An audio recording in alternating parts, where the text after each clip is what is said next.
Hola, aquí estamos en el podcast en que estamos hoy. Me acompaña hoy Francisca, o mejor dicho, la autora Ignacia Berroeta. ¿Cómo estás, Muy Francisca? bien, muy Mira, bien, muchas gracias. muchas gracias por estar en nuestro podcast. Una de las razones que te invitamos fue el hecho que yo leí tu libro, un libro muy lindo que se llama La herencia de la ausencia, que lo presenté en una cuenta de Instagram, lo publiqué hace unos pocos días. Y me llamó mucho la atención este libro por lo que trata de las mujeres, la depresión. Y bueno, me gustaría contar a la audiencia Ujú. qué trata este libro, que conversemos, y me gustaría saber la experiencia de toda esta escritura que Ujú. ha ocurrido durante mucho tiempo, porque este libro no se ideó de un día para otro, es una suma de experiencias. Ujú. En este aspecto, me gustaría ser bien breve de qué trata el libro. Ujú. Y me gustaría partir por ti. ¿Cómo describirías este libro? Bueno, muchas gracias por la invitación. Primero que todo, estoy muy contenta de estar acá y tener este espacio para poder compartir sobre la herencia y la ausencia.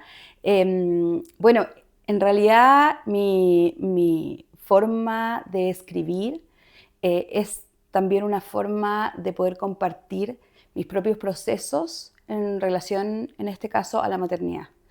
Y bueno, nace desde esta idea de poder también darle un espacio a ciertos temas que no se hablan tanto, pero que gracias a Dios ahora mismo ya están un poco más, son más visibles que antes.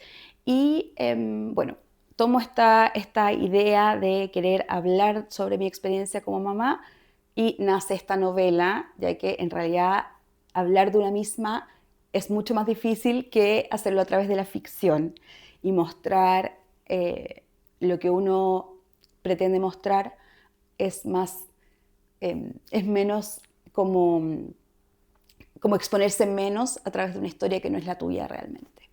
En este aspecto, cuando yo leí el libro, habla de una Elena, Ujú. una mujer madura, una mujer que pasa por un matrimonio, por Ujú. ilusiones que son propios de un matrimonio, en donde existe toda esta estructura social de uno se casa, Ujú. tiene matrimonio lindo, el matrimonio ideal, el príncipe, Ujú. luego llega la etapa de los hijos y Ujú. llega todo este cambio de una mujer que quiere esta estructura familiar, Ujú. pero a la vez tiene una mujer muy exitosa. Ujú. Entonces, en ese aspecto, considerando que acá este libro trata directamente de duelos, de pérdidas, estamos hablando de la pérdida de un hijo, me gustaría entender lo primero, cómo te nace esta idea, estos personajes, ¿de dónde salen?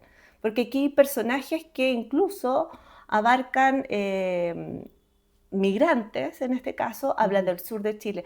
¿Dónde te sacaste toda esta inspiración? Porque llegas del sur de Chile, llega una familia distinta a la clase social habitual chilena. ¿De dónde Ujú. salen estos personajes? Cuéntanos. Realmente todo lo que es el universo de Elena es inspiración principalmente de lo que yo viví de mis experiencias. Elena tiene herencia alemana y si bien yo no tengo sangre alemana, sí me vi toda mi vida envuelta en la cultura porque estudié en un colegio alemán, hablo alemán, fui profesora de niños en alemán. Por lo tanto, todo esto lo quise como integrar. Quise integrar el sur de Chile porque me parece el lugar más maravilloso de la tierra. Me encanta el sur.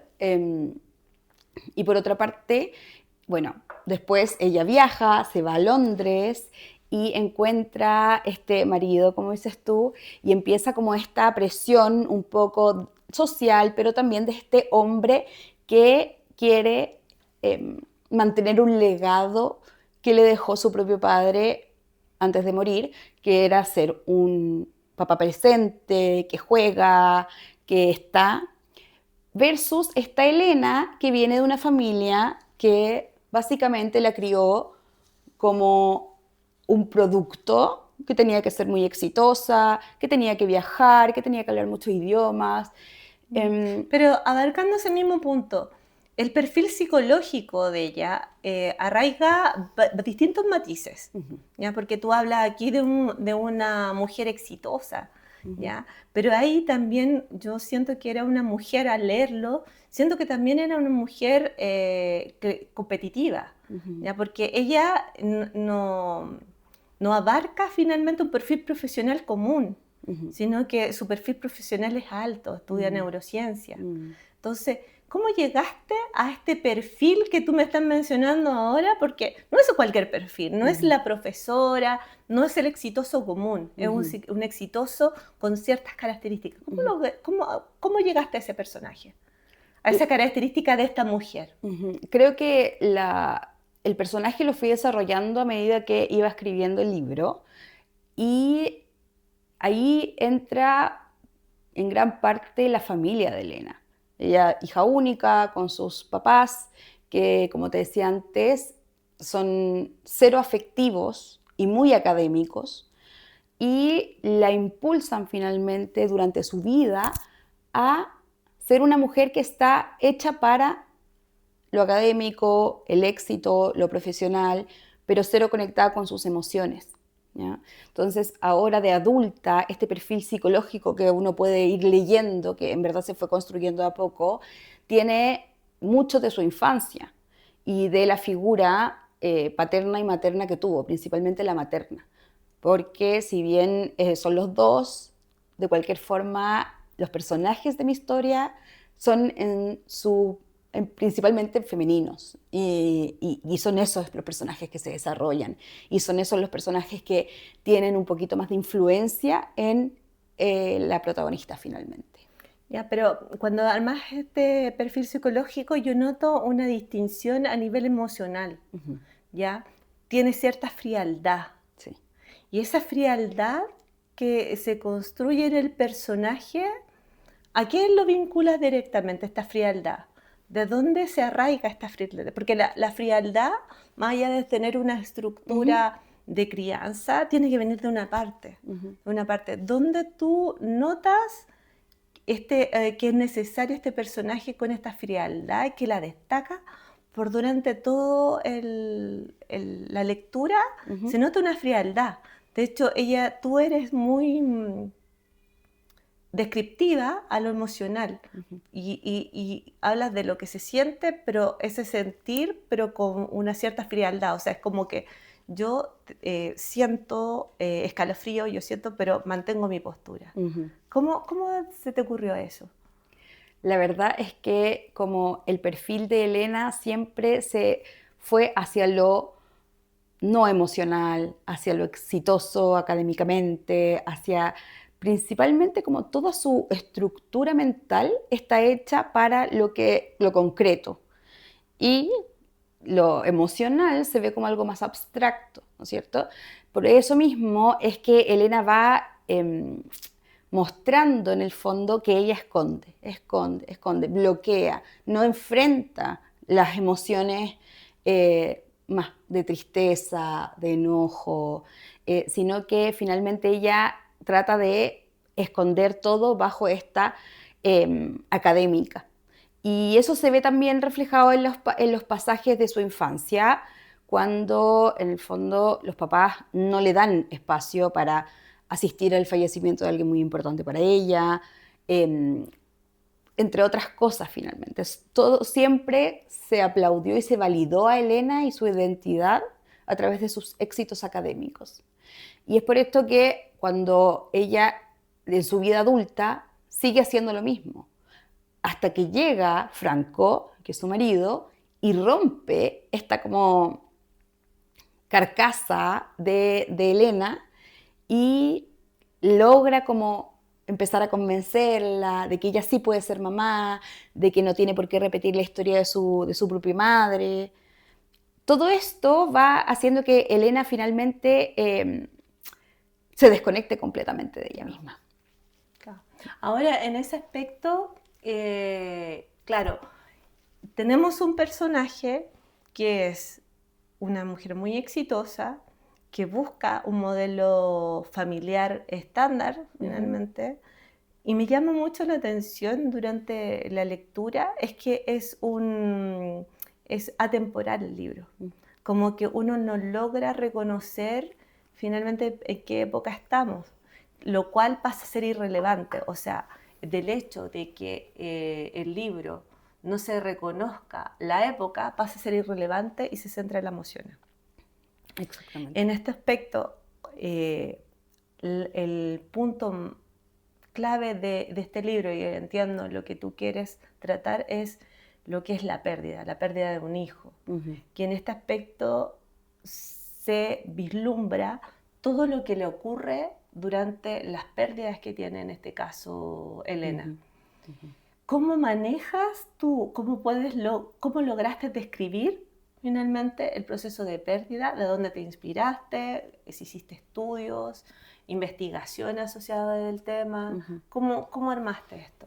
Bueno, la verdad es que fueron principalmente, al principio, experiencias mías, ¿ya? No fueron tal cual, pero sí una inspiración en mi experiencia de mamá, en mi primer embarazo, que terminó una pérdida a las 10 semanas. Después, cuando yo estaba embarazada de mi primer hijo, sangré mucho. Mi tercer embarazo, en el fondo, donde nació mi hija, fue un embarazo de muchos miedos, muchas pesadillas. Entonces, todo esto lo fui integrando en las vivencias de Elena. Y después, cómo se aborda este duelo, eso ya tuve que empezar a investigar, como qué teorías sobre duelo existen, ¿sí? Y cómo se plantea este proceso de integrar el dolor, de asumir la pérdida y de poder quedarse con lo bueno finalmente. Y ahí, bueno, hubo muchas teorías que revisé y creo que no me casé con ninguna porque creo que va mucho más allá de una teoría en específico o de un duelo lineal. Hay idas y venidas en estos duelos, ¿no? Cualquier duelo realmente.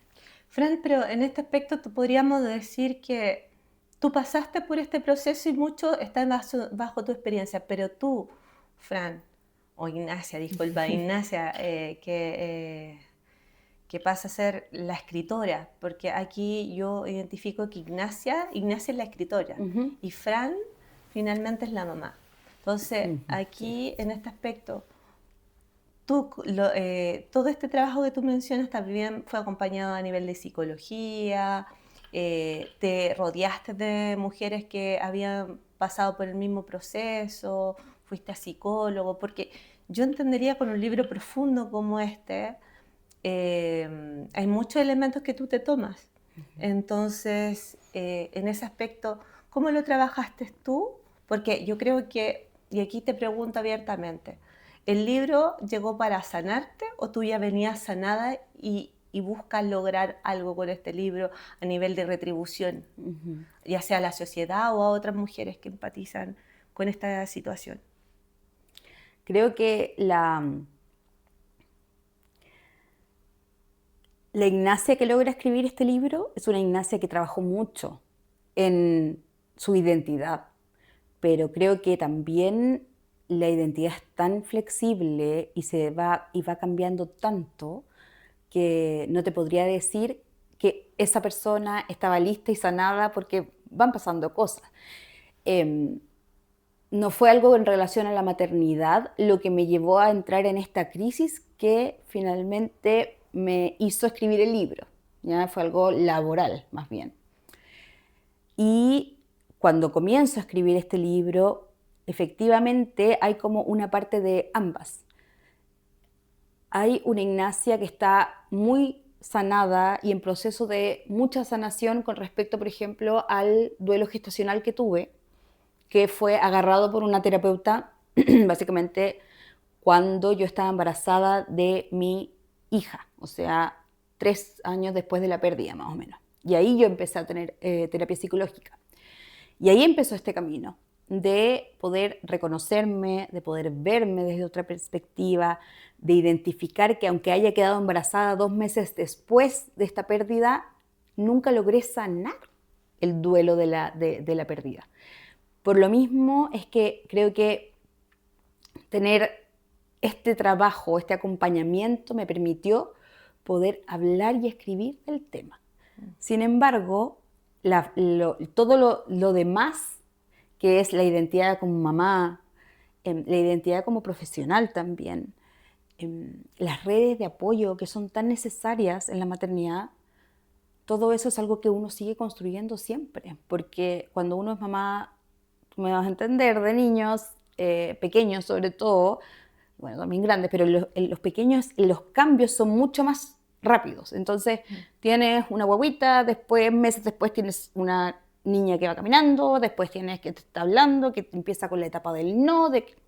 Entonces, creo que va mutando mucho y te va exigiendo y desafiando también con respecto a tu calma, tu centro, la plenitud, qué es la felicidad. Por tanto, creo que la forma en que yo fui desarrollando el libro también tiene mucho que ver con lo que yo estoy construyendo como mamá mujer. Ahora, tendrá que ver también con tu profesión, porque tu profesión, tú eres psicopedagoga, Educadora de párvulos. psicopedagoga de párvulos. Entonces, en ese aspecto también tu entorno es de niños. Entonces, el hecho y aquí, bueno, yo no soy educadora, pero entiendo que también estando en un entorno con niños, estando embarazada, está en proceso de formar una familia, también te pega, porque estás continuamente con niños de toda edad, esta añoranza de tener maternidad, claro, te lleva a un punto de que si tienes pérdida, se me ocurre que también puede ser más impactante, por el hecho que después de la pérdida retornas, estás en un entorno a tu trabajo y estás rodeada de niños. Entonces, yo creo que un punto bastante clave, tú como mujer, haber enfrentado este proceso, más aún con tu profesión donde estás rodeada de niños. Ahora, en base al libro, yo también me di cuenta que, claro, hay una pérdida gestacional, pero la pérdida gestacional antes de ser madre y después de ser madre es distinto. Yo en lo personal tengo amigas que he estado en los dos casos. Mujeres, de hecho mujeres que ya con avanzada edad, que han tenido pérdidas con embarazos muy avanzados. ¿Ya? De hecho, conozco a alguien muy cercana que sus embarazos eran pérdidas de 6 meses. 6 meses y no lograba y tuvo 8 y él a donde llegó un embarazo más a término fue de 6 meses. Entonces, y tengo otro caso que una amiga mía también, muy cercana, que también tuvo una pérdida, pero fue después de tener su primer hijo. Y habiendo conocido esos casos, si bien el dolor dejan ser ambos son tan legítimos uno del otro, ¿ya? Y son muy dolorosos, porque hay una pena, porque desde el minuto uno que uno queda embarazada, el niño es tuyo, ¿ya? O sea, tú ya estás hablando de mi hijo como un niño, pasó con mis dos hijos, es como el niño y tienes unas semanas y es como el niño. Y claro, acá yo me doy cuenta que, claro, hay un manejo claro, lo que le ocurre a una mujer cuando no es madre, el cuestionamiento que está por medio.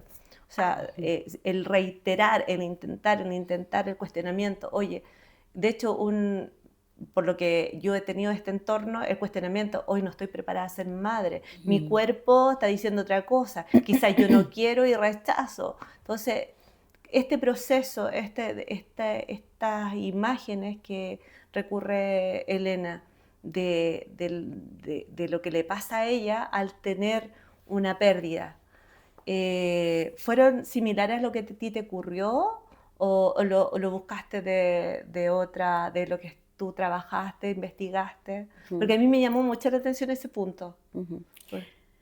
Sí, o sea, efectivamente, yo creo que son muchas las mujeres que han pasado por una pérdida gestacional y lamentablemente no se habla tanto. Entonces, cuando yo, por ejemplo, tuve mi pérdida, me acuerdo que yo quedé muy mal, llegamos a la casa con mi marido y me dice, me voy a trabajar.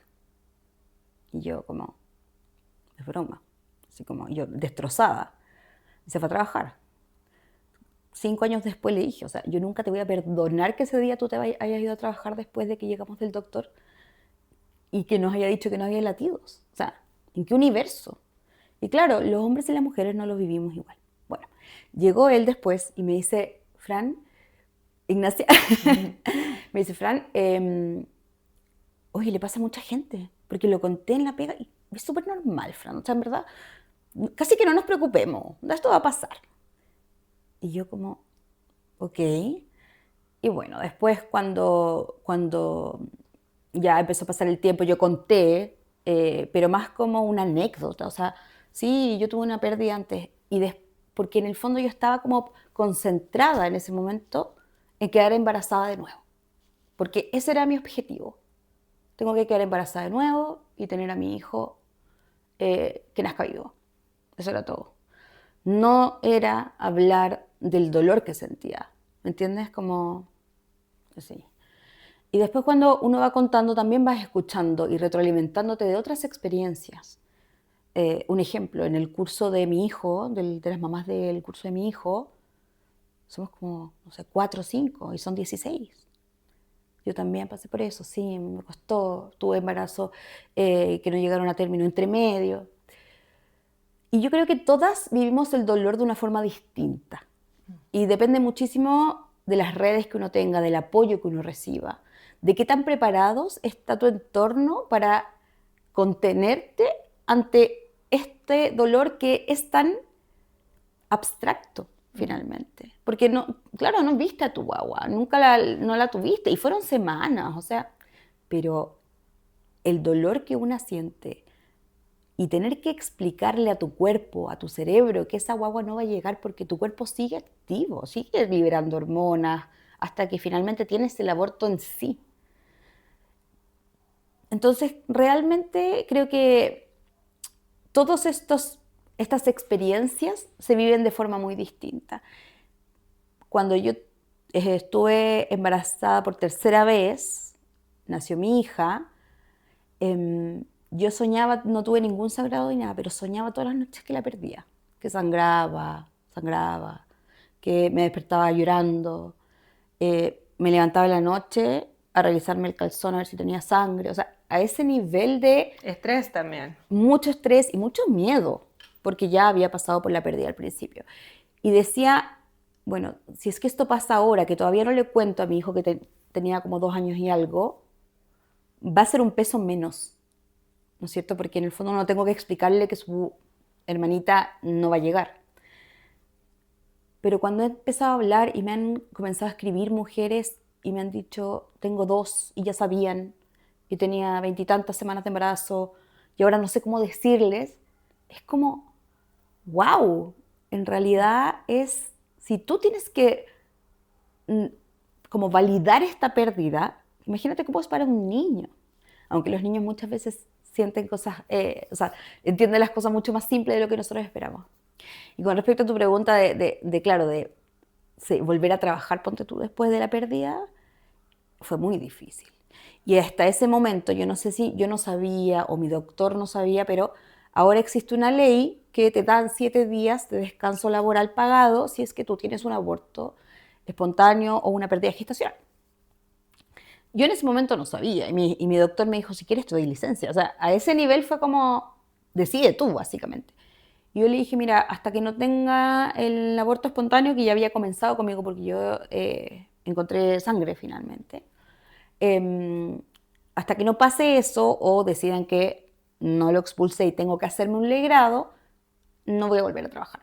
Fueron 5 días y yo, esto fue un miércoles y el lunes volví a trabajar.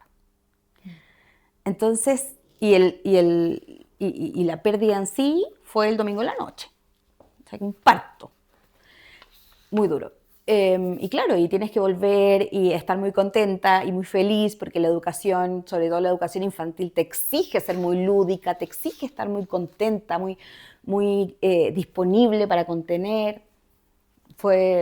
Sí, fue toda una experiencia también eso. Durante el transcurso de la historia también habla de lo que son las relaciones de pareja, habla de una familia, de una primera pareja, en donde pasa por este proceso, este duelo, de tener algunas pérdidas, sí. y después evoluciona a Elena a otro tipo de pareja. En este aspecto yo creo que abordas porque aquí yo leyendo, aquí abarca dos temas. El primero, que tiene que ver con la pérdida, que es clave durante toda la novela, y el segundo, el proceso que pasa Elena para formar una familia, estando ya emocionalmente destruida. Entonces, primero, me gustaría entender estos personajes. Primero, ¿por qué decidiste que esta novela tiene estas dos relaciones hermosas? ¿Por qué la primera relación fracasa? ¿Y por qué le diste esta vuelta a enmarcar un segundo matrimonio, pero con una mirada ya de esperanza, pero heredando otras familias? Me gustaría entender ahí el por qué quisiste tomar estos aspectos que trascienden más allá de la maternidad. ¿Qué buscabas tú con mostrar esto? Creo que el cambio más grande al final es la madurez de Elena. Ella busca, o encuentra más bien, porque no lo estaba buscando, porque ella se sentía realmente una mujer que no estaba hecha para amar. Encuentra a Franco, que es su primer marido, y claro, tiene toda esta explosión de amor y de contención, de seguridad, ¿ya? Efectivamente es una relación muy linda y Franco se ve como un marido perfecto, pero si uno lee entre líneas, no era tan así. Pero creo que cuando ya conoce a Thomas, que es esta segunda pareja, ella ya está más madura, más crecida, como que yo creo que es muy distinto buscar pareja a los 30 o los 20 y algo que buscar pareja a los 40. Claro. Y creo que eso se ve reflejado mucho en Elena. En el fondo, ella encuentra a Thomas en un momento donde ya había olvidado a Franco literalmente a través del café, y está habitando una libertad que ella nunca sintió, ¿ya? También, obviamente, con toda la herencia de esta familia muy poco afectiva. Sin embargo, está como que Thomas finalmente llega a ella para el disfrute y el deleite. Claro. Pero claro, ahí está esta otra parte que no quiero dar spoiler, pero que efectivamente la hace tener que... decir, que aquí el contraste psicológico entre Tomás, en este caso, y Franco, ¿cuál sería? El contraste psicológico. Sí, o sea, ¿cuál es la clave? ¿Cuál es la diferencia entre los dos? Porque a mí yo lo pienso y son dos personajes bastante particulares, ¿ya? En el sentido de que yo le encuentro diferencias, ¿ya? Pero la diferencia de la escritora, ¿cuál es la diferencia que tienen ellos dos? Si lo pudieras enmarcar en un par de palabras.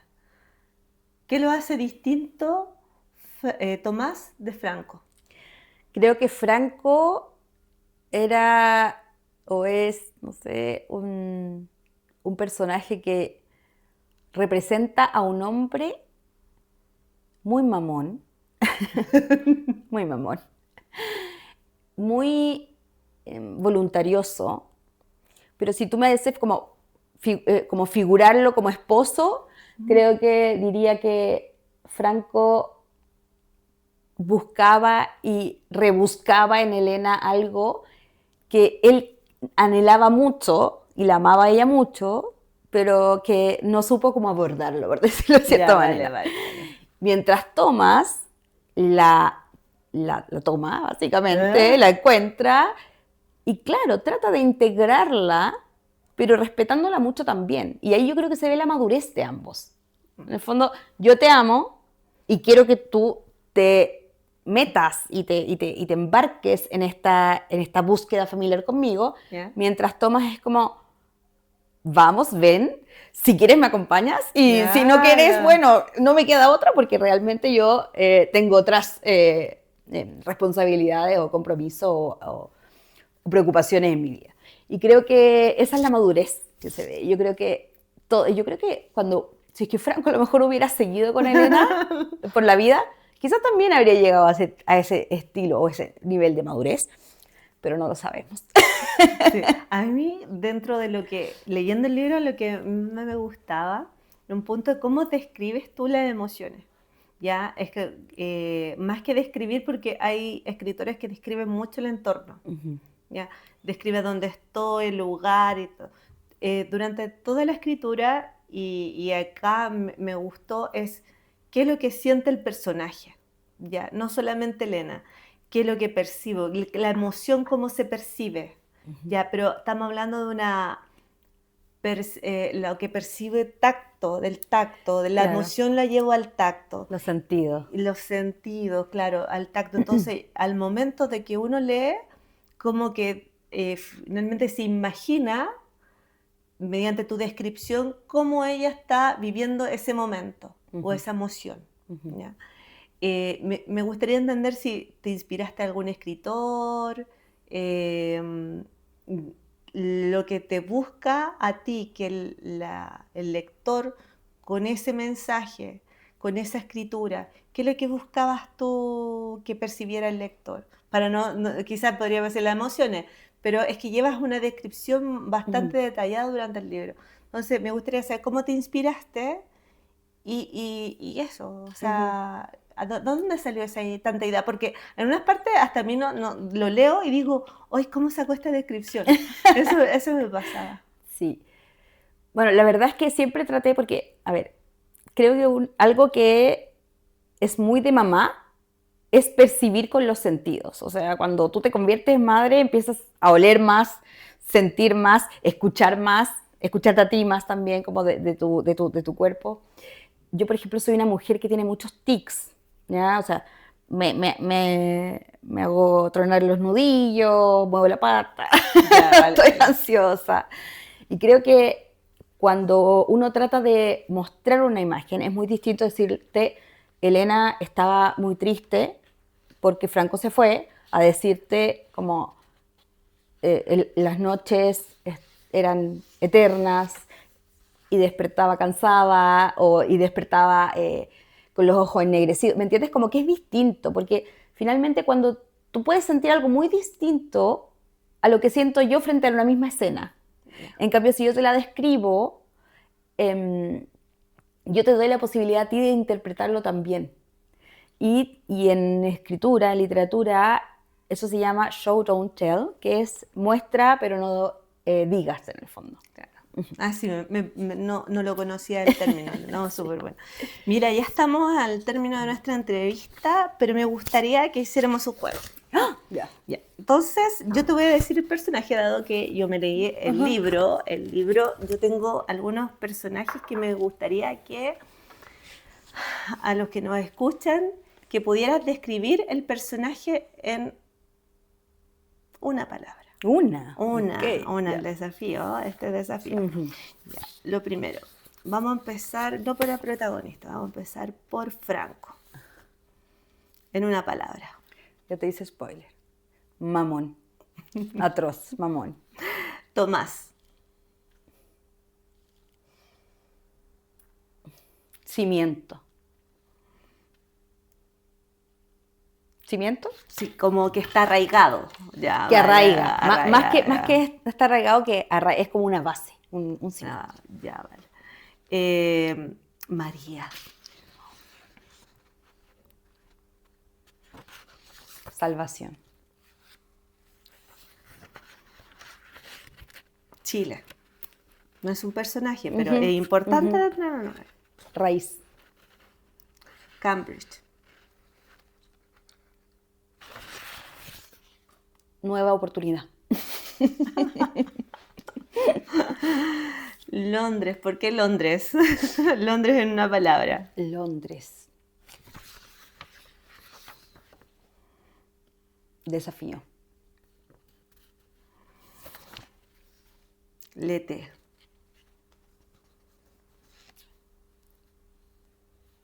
Remedio. Excelente.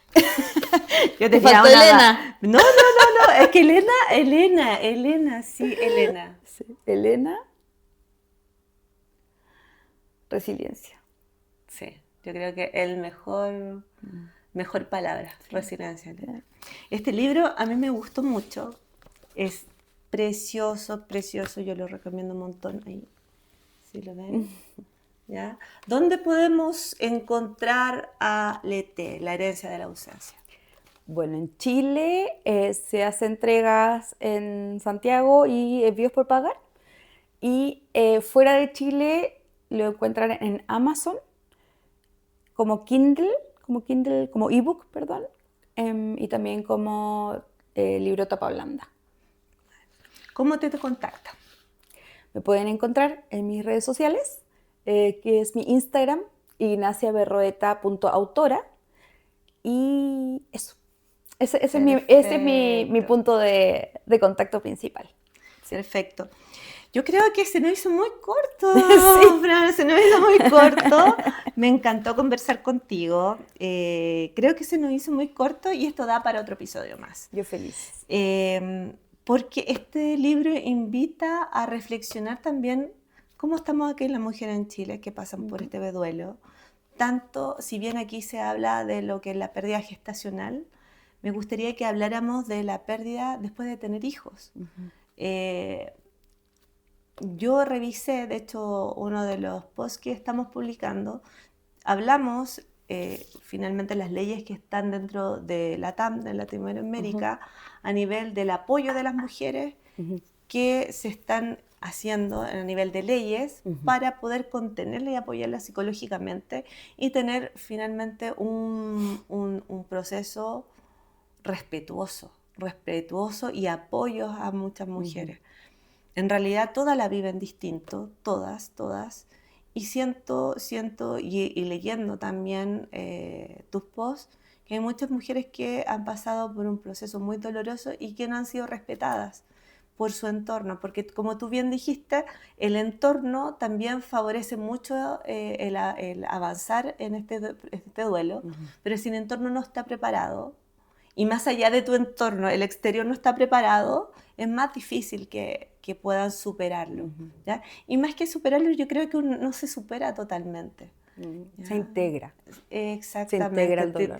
Se integra el dolor y tiene que buscarse herramientas. Entonces, y no todas las mujeres pueden encontrar herramientas. Exactamente. Así que nos comprometemos para otro nuevo podcast. Me encantaría hablar de paternidad, es uno de mis pasatiempos favoritos, así que... Perfecto, entonces quedamos con ese acuerdo. Perfecto, ¿vale? súper. Hacemos otro podcast para hablar más de este tema. Los tengo acá en el libro. Y bueno, quizás podrían Sigan en las comentar redes. si tienen alguna pregunta Eso. aquí para poder responder juntas Muy en un buena próximo idea. podcast.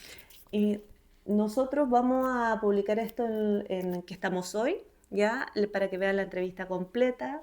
Hagan sus comentarios en el podcast, en las publicaciones en Instagram también, y abiertas a responder todas las dudas que ustedes tengan de este episodio y los temas que quieran tratar en el próximo episodio. Así que muchas gracias. Gracias, Muchas Ruth, gracias. te pasaste. Muchas gracias a ti.